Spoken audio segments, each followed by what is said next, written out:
پاس تحفے بھیجے جا رہے ہیں، اس کو میسیجز کیا جا رہا ہے رات کے 12 بجے، اور سب سے پہلے میسیج آیا میرا دوست کا، ارے بھائی مبارک ہو، اتنی فکر ہے. اور ماں باپ جو ہے یہاں پر مر رہا ہے، پانی مانگ رہا ہے، کوئی فکر نہیں. خدا کی قسم یہ ایسا خطرناک لعنت ہے جس میں یہ جو بو رہے ہو وہ کل کاٹو گے. پھر مت رونا، کیونکہ جو بوتا ہے وہی نکلتا. پوچھا جائے کہ یار کیلے بویا تو کیا اس میں سے کینو نکلے گا؟ ہر آدمی کہے گا نہیں نکلے گا. بھائی گیہوں بویا ہے تو جو نکلے گا؟ ہر آدمی کہے گا صاحب نہیں. میں کہوں گا یار نکلے گا. صاحب آپ پاگل ہو گئے ہیں، اپنا جا کے دماغ کا علاج کرائیے. بہت صاف کہیں گے، ویسے تو حضرت اور حضرت ہیں، لیکن جہاں یہ بات کہوں گا آپ کہیں گے صاحب پاگل ہو گئے یار. ارے میں بتا رہا ہوں یار، جو وہ گیہوں نکلے گا.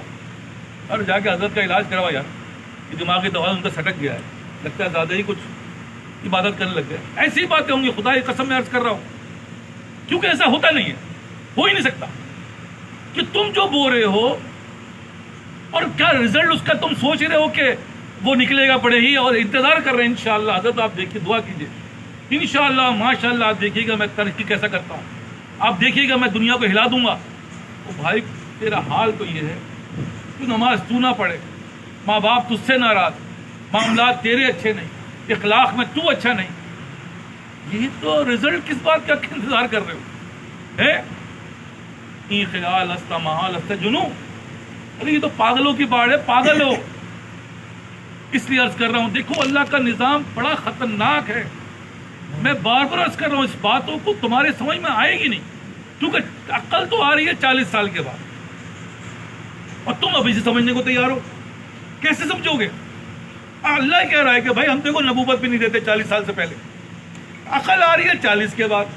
اور بچہ میرا بھی 20 سال کا ہوا ہے تو وہ تو عقل کل ہو گیا. وہ تو باپ کو ہی کہہ رہا ہے یار باپ تمہیں پتہ ہی نہیں، یار مجھے پتا ہے. کسی سے بھی کہو سر ان کو کیا پتا، ہمیں پتا ہے. کتنی بڑی حماقت ہے. تو یہی عرض کرو، اس حماقت سے باہر آ، اس منبع کو سیدھا کر. دیکھو جب اس راستے پہ چلو گے تو خدا کی قسم تمہیں عزت ملے گی، حاکمیت ملے گی. جس چیز کی متلاشی ہو تم، وہ اس راستے میں ہے. دیکھیں میں بہت ہی مشاہدے کی بات کر رہا ہوں. دیکھیں میں حج پہ گیا. حج ایک نیک عمل ہے. جب حج پہ انسان جاتا، آپ یقین کریں وہاں کی بھائی چارگی دیکھو، وہاں کی آپس میں کوئی کسی کو جانتا نہیں ہے، زبان تک نہیں جانتا، لیکن ایک دوسرے کے لیے ایثار کے لیے مرے جا رہے ہیں. کسی بھی طرح یہ میرے ہاتھ سے زمزم پی لے، کسی بھی طرح جو ہے یہ مجھے کوئی خدمت کا موقع مل جائے.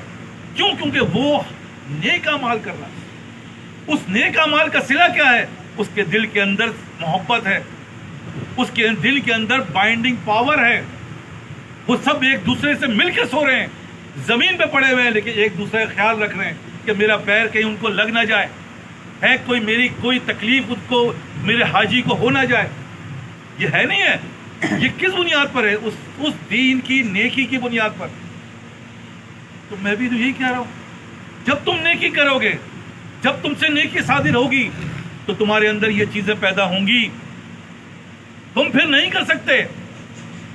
کیا ماں باپ کو ناراض کر سکتے ہو؟ نہیں کر سکتے. تم حرام نہیں کھا سکتے.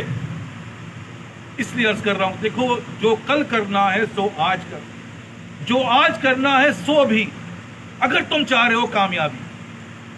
ورنہ میں نے آپ سے عرض کیا، مجھے یا تو جواب دے دو بالکل صاف کہ گیہوں بوؤں گا نکلے گا جو.